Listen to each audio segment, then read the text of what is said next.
Hai, apa kabar Bapak Ibu guru hebat se-Indonesia?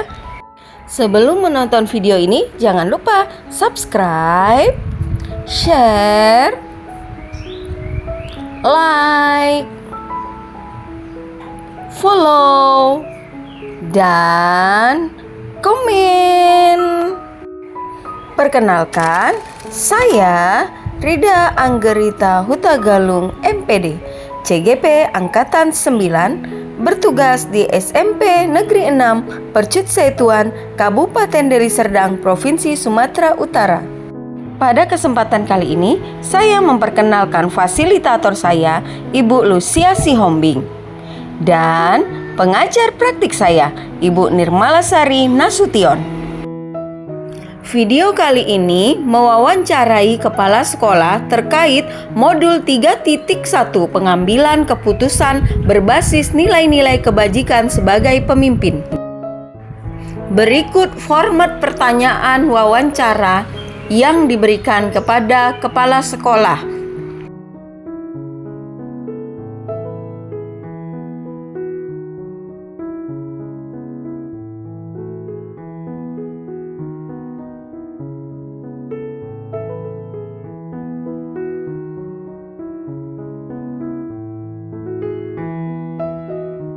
Dalam video ini, saya mewawancarai 2 orang kepala sekolah.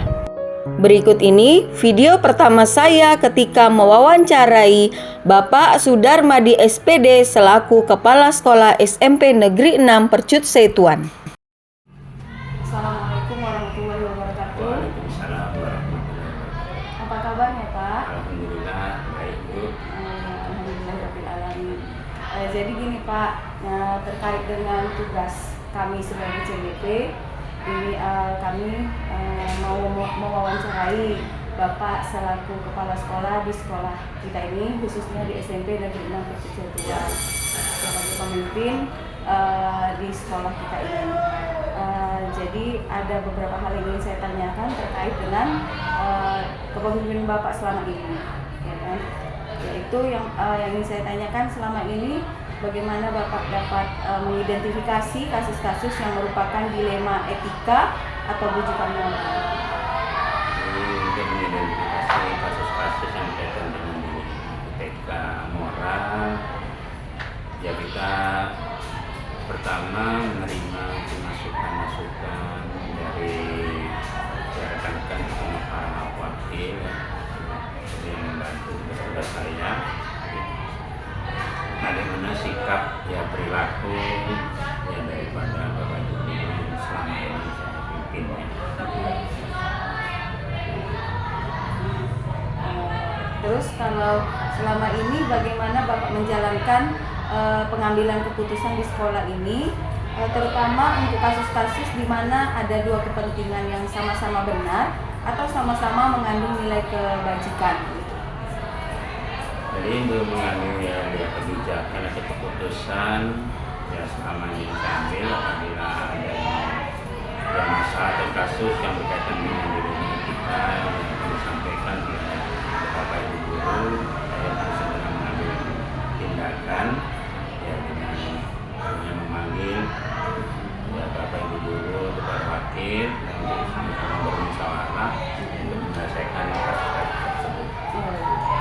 Terus langkah-langkah yang biasanya Bapak gunakan atau prosedur yang biasa Bapak lakukan itu selama ini bagaimana? Yang biasa dilakukan itu tadi ya misalnya penanganan secara langsung ya, secara cepat juga ya, supaya masalah tidak berkembang luas ya. Jadi dengan memanggil para guru yang bermasalah, kemudian ya, ada dibantu oleh para wakil untuk sama-sama menyelesaikan mengambil satu kebijakan yang baik atau kepentingan bersama. Terus hal-hal apa saja yang selama ini Bapak anggap efektif dalam pengambilan keputusan pada kasus-kasus dilema etika yang Bapak? Jadi hal-hal yang kami ambil atau kami lakukan ya.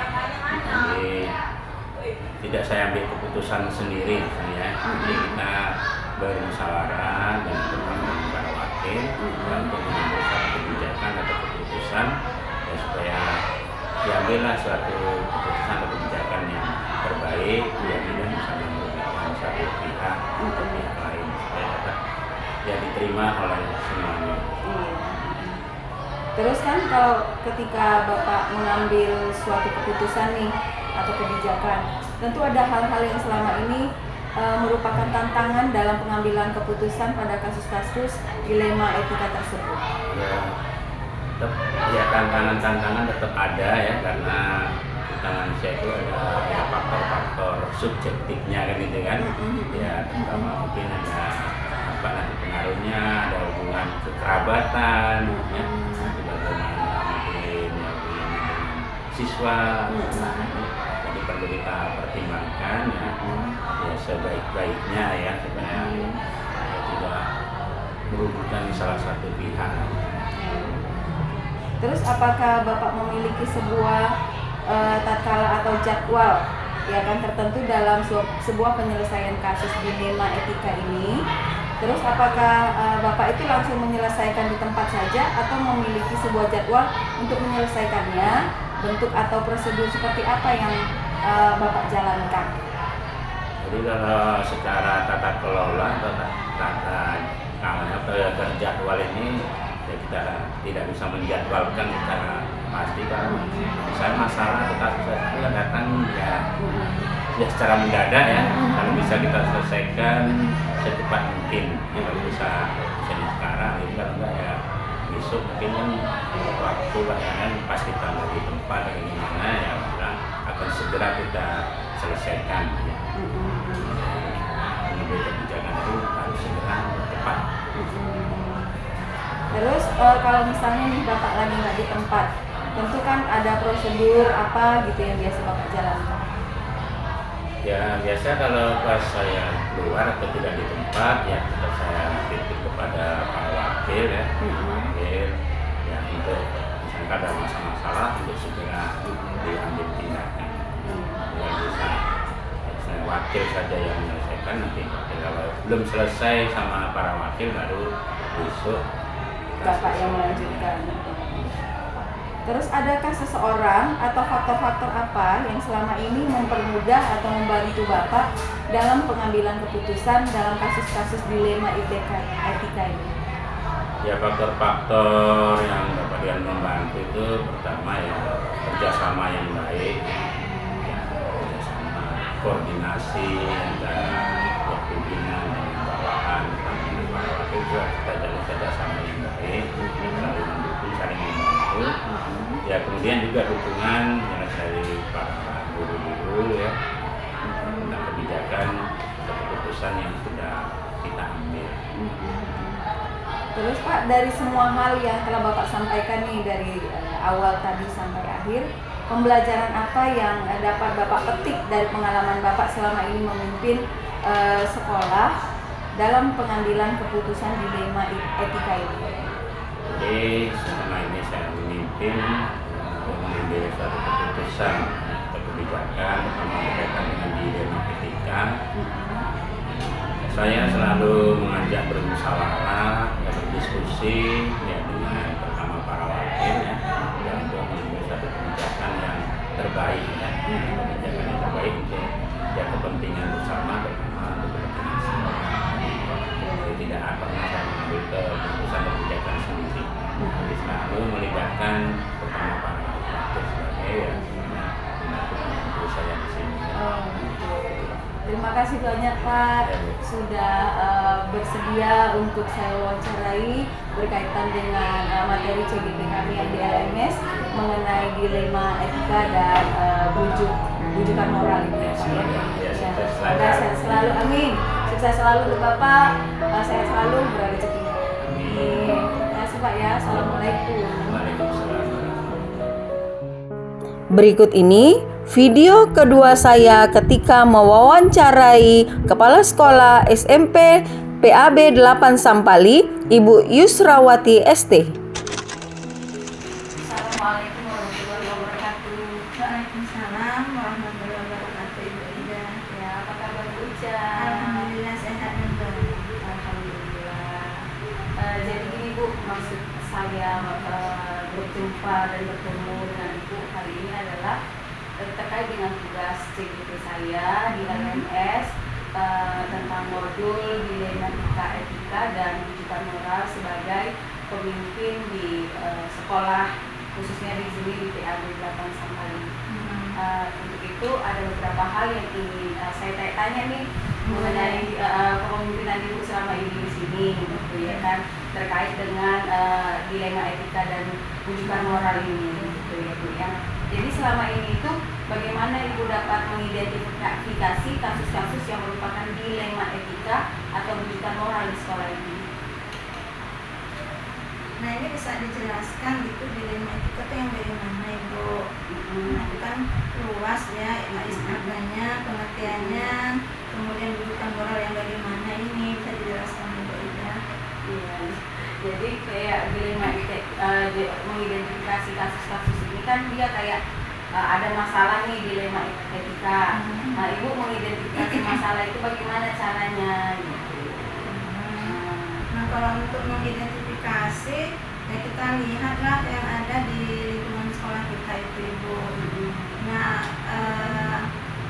seperti kalau ada penugasan pada guru yang pada saat itu dia masih ada jam mengajar, kemudian dia ada penugasan yang lain ya, kita tetap memberikan keluangan waktu bagi guru tersebut untuk bisa mengerjakan tugas yang lebih perlu begitu. Nah, untuk yang di sekolah itu bisa kita gantikan dengan yang lain, menggantikannya di dalam kelas. Oh iya, gitu ya Bu ya. Selanjutnya Bu, bagaimana Ibu menjalankan pengambilan keputusan di sekolah Ibu, terutama untuk kasus-kasus di mana ada dua kepentingan yang sama-sama benar atau sama-sama mengandung nilai kebajikan? Seperti yang saya katakan tadi ya Bu, keduanya memang sangat-sangat penting ya. Nah, kalau memang dirasa yang satu itu lebih penting ya, kita bolehlah memberikan keluasan bagi guru tersebut untuk mengerjakannya. Nah, kemudian kalau ada tugas yang ada di sekolah, kita bisa minta bantuan lah sama pihak yang ada di sekolah, misalnya PAS 1, 2, 3 untuk menyampaikan Kemudian langkah-langkah atau prosedur seperti apa yang biasa Ibu lakukan selama ini terkait dengan dilema etika atau rujukan moral yang Ibu alami gitu di sekolah ini? Nah, untuk langkah-langkah atau prosedur yang biasa diambil, yang pertama kita harus identifikasi dulu apa tadinya kasus-kasus yang ada, itu diidentifikasi dulu. Kemudian kita lihat kepentingannya bagaimana, lalu dilihat dari misalnya ada dua kepentingan, dan kalau memang yang satu lebih penting, nah itulah yang harus diprioritaskan. Terus Bu, hal-hal apa saja yang selama ini Ibu anggap efektif dalam pengambilan keputusan pada kasus-kasus dilema etika ini? Nah, yang selama ini yang saya anggap efektif dalam pengambilan keputusan pada kasus tersebut itu biasanya yang kita lihat dulu lah kepentingannya, prioritasnya bagaimana, itu kita lihat urgent atau tidaknya ini ya. Sebesar apa kepentingannya itu. Gitu. Selanjutnya Bu, hal-hal apa saja nih yang selama ini merupakan tantangan dalam pengambilan keputusan pada kasus-kasus dilema etika ini? Itu kan kadang-kadang kasus itu ada yang memang ada tantangan yang lebih dari kasus yang biasa kita alami. Nah, jadi kalau tantangannya sih seperti tadi ya, apabila ada satu orang guru itu yang kita tugaskan, kebetulan dia masih memang dalam bertugas, kalau tidak ada yang bisa menggantikan, nah itu merupakan satu tantangan. Jadi yang kedua apa ya, apabila misalnya kayak kasus-kasus siswa tiba-tiba gitu kan, nah itu gimana Bu? Nah, kalau untuk kasus siswa itu memang sih awalnya tuh pada BP ya, BP itu yang menangani, lalu PKS 3. Nah, kalau memang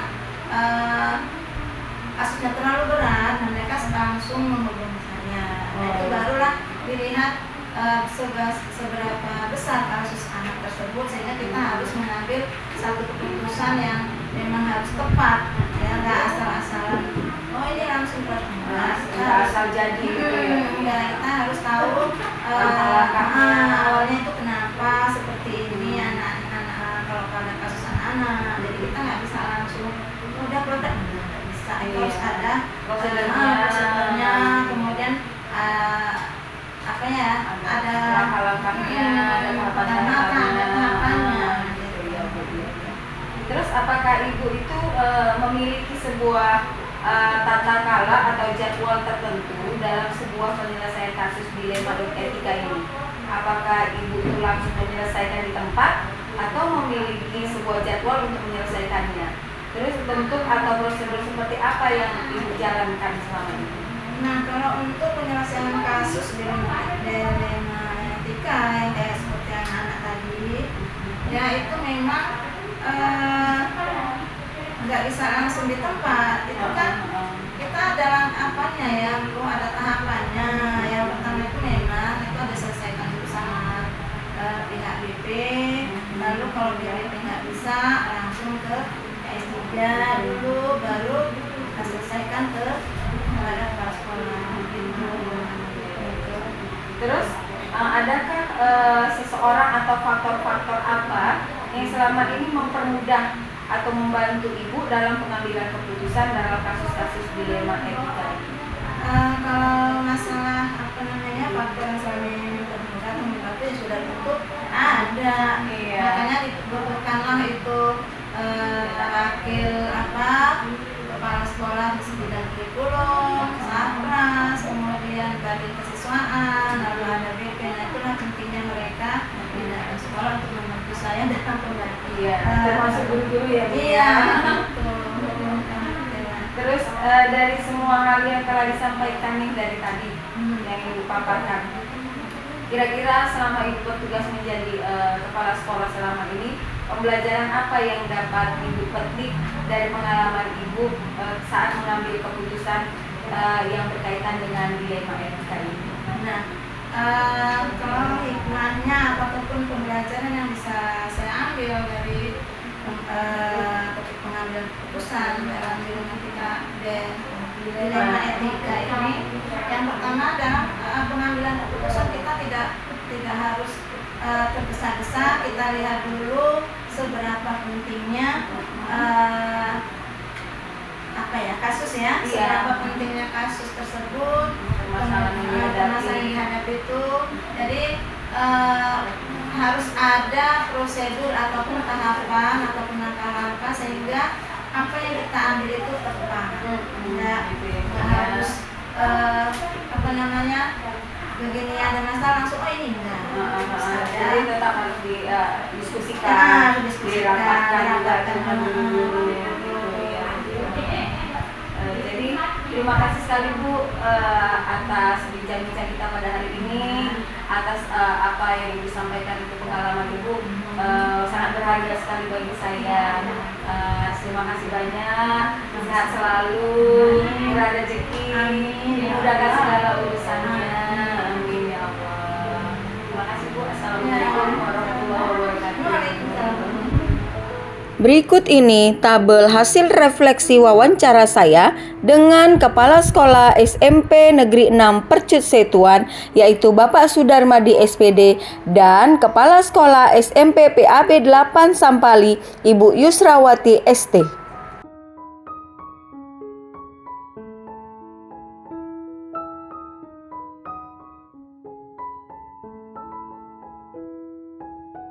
Demikianlah video saya kali ini. Salam guru penggerak, tergerak, bergerak, dan menggerakkan. Saya ucapkan terima kasih kepada Bapak Ibu guru hebat se-Indonesia. Sampai jumpa lagi.